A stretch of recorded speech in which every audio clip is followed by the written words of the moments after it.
Okay, welcome to another episode of Daddy's Girl. Today I have with me Allison Hales, who I met through Corey with the 4 daughters, and we met for coffee, and then it instantly became fast friends to the point that we were supposed to be talking about Daddy's Girl, and then we completely got side railed on everything and life. On life and all the mutual friends that we have and experiences that we like to do and just everything. And now here we are, and you're going to share your story. Yes, we're excited. So I'm very happy to have her. So let's just dive in. Tell me what it was like growing up being a daddy's girl. Okay, so for me, I don't think I started out necessarily as a kid being a daddy's girl. My parents divorced when I was about 12, and he really was affected by it, and I saw his pain, and I think that's when I really became a daddy's girl, because I really empathized with the pain that he was going through, and really kind of took his side as I think as a kid. And that was around 14, 15, and that's how I became a daddy's girl. And you were explaining to me what your upbringing was like, because I feel like it's so beautiful and unique and cool. What was that like? So I was born into a mixed family. My dad's English and my mum's Jamaican, and they were both heavily into music.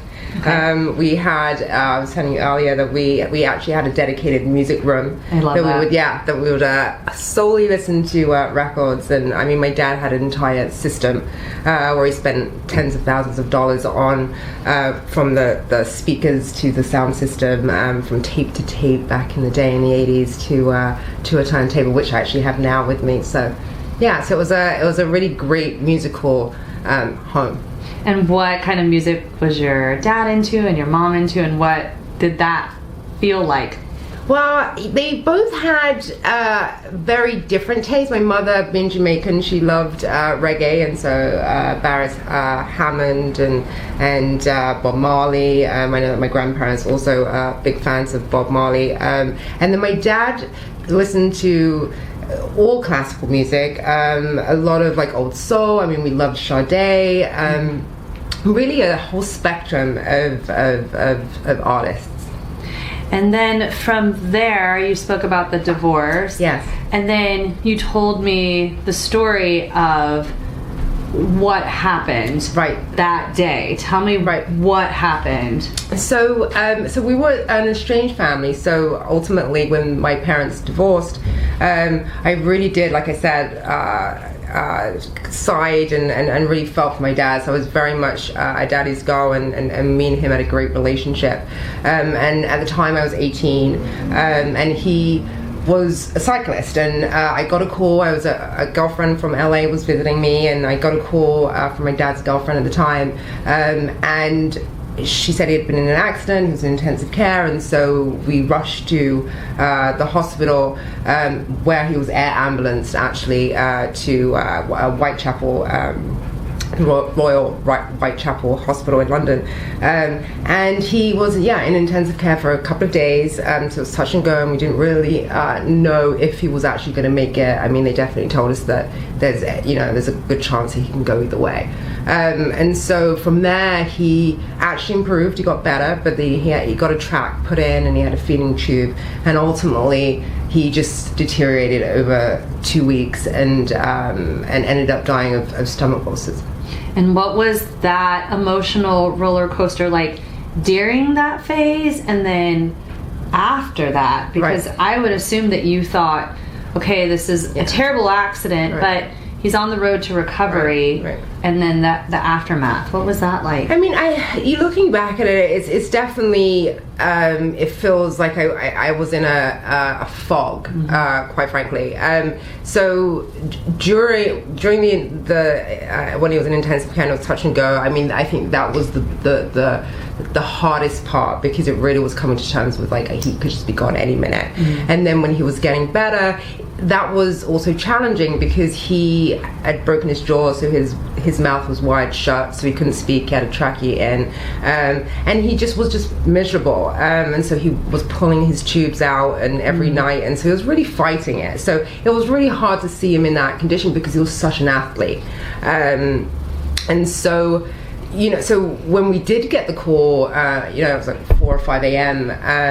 That he did pass. Even that was kind of surreal, because he was improving, and there was no warning signs of that he potentially could leave us. So. And did the realization sink in through the progression, or it was after the fact, maybe a month later or a week later or a day later, that you were just like, he no longer physically is here? Because I'd moved out very early, at a very early age, from 15, I was always a very independent person, and I had lived alone, so I don't think there's ever been a point where it's actually sunk in where he hasn't been physically present. I still feel his presence every day. I still believe he watches over me. There's definitely obviously times where I wish I could share things. Sure. Pick up the phone, get some advice. Definitely at 18, there's a lot of questions, life questions that you don't get to ask, even just about his life, and that I wish I had the opportunity to ask him, but I don't believe it's ever truly sunk in that he isn't physically here. And what do you think that he equipped you with? Because you say you always feel his presence. Yes. What life lesson did he teach in you or instill in you, or you feel like you embody a part of who he is? What does that look like? Well, lots of things. Like, I honestly, music, number one. I mean, I started out in the States with a music career and managing talent, and just and impressive talent. Like, really impressive talent. Yeah, really impressive talent, and traveling the world with talent. I got really lucky with working with two great guys who taught me the ropes in New York very early on. And if it wasn't for this, admiration, like huge admiration that he had for music, I don't think I would have approached it in such a way, and wanting it to be such a big, huge part of my life and my work. So there's that, and just realizing what's great music and great musicianship and bands and just the quality of music itself. I think he just really raised the bar. And so there's that, and then also just fitness in general. I mean, I was speaking to you earlier about that too.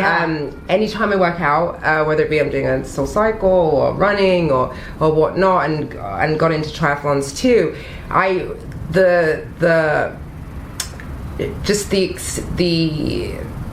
guess, what's the word? I think we're going to cut this, but but no, I think just his dedication and his commitment to just doing his personal best for me really resonated with me, because every time I do compete doing tries or working out, I go in there and I do my best, and I really channel his energy when I'm doing those things. Yeah.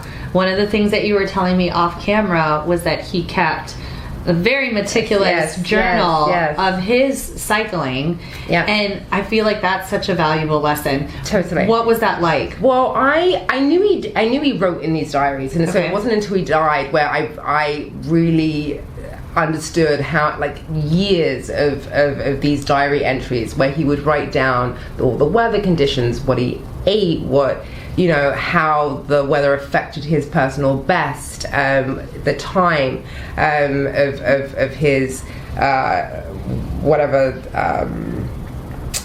training session he was doing. And he was so meticulous in that, doing it every single day. I've got at least 10 years worth of his diary inputs. And that to me just, again, shows his meticulousness of his personal best, and just competing with himself, and not necessarily with anyone else, but always doing putting the effort in consistently, and having that motivation and that drive to just keep challenging yourself. Yeah, and I feel like that in itself is a lesson that I think everybody can improve on, because I think there is this with social media and this level of competition or trying like fake it till you make it and things like that. I think a lot of times we've stepped away from just doing our personal best and tracking our personal best and removing the noise. Exactly, and just really focusing on yourself, and not kind of the noise or and just comparing yourself to others, because and that's why even triathlon is a great sport, because there's going to be people that are better at swimming, better at running, better, and so for you, like you're never going into that race like I'm just that I'm comparing myself with another individual, because we're all going to be better at different things, and for me that's again, when I'm in the ocean and I'm swimming, I channel him, and I do feel like he's with me every stroke.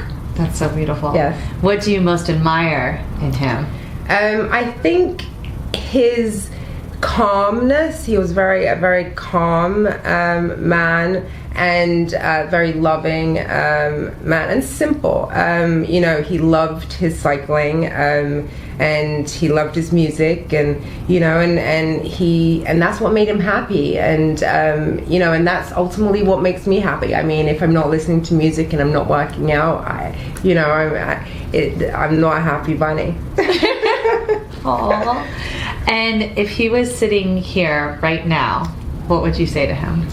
I think I would ask him more than anything, like what he thought about how I'd lived my life. I think that that's definitely something that I always wonder, of what he, what he would think about the way I've chosen to live and spend my time. And what do you think he would say? I don't know. I don't know. I'd like to think that he is proud that I've done, as many triathlons as I have done, because that's definitely a challenge.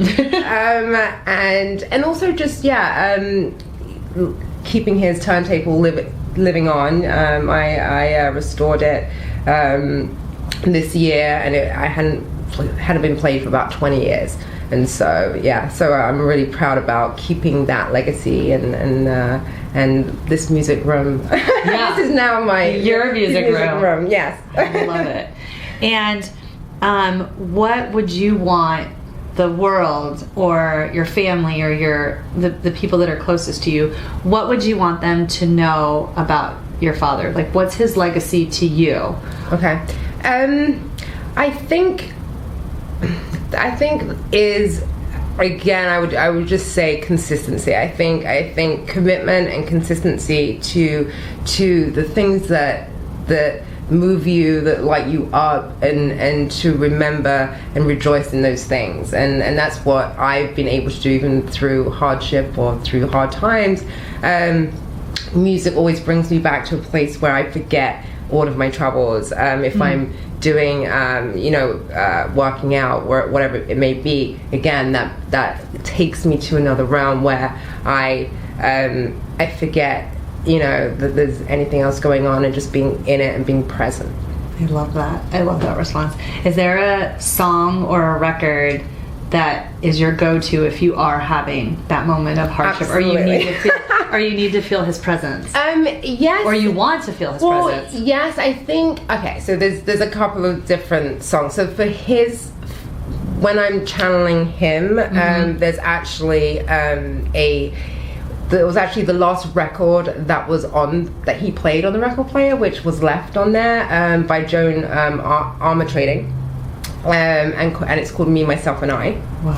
And I had never even heard of Joan before. I didn't even remember it as a kid. I was really baffled when I saw it, and I was like, okay, this is the last one he played, but I don't know it. And so I Googled it, and she's this amazing black woman who was big in the indie scene in the 80s, and she's got 3 records, and I've actually got, when I go home, I bring back records with me, so I have a couple of hers, and so that's my go-to when I want to remember him and remember that's what the last record he played. But for me personally, when I just actually got the Immaculate collection, the Madonna Immaculate collection that only was released in Europe when I went to London the last time I went. And so I love Cherish, I love Crazy. I mean, I love every song on that compilation. And then also Whitney is a big go-to for me. That I want to dance with somebody, and that always instantly gets me out of anything. Yeah, I feel like you can't listen to that song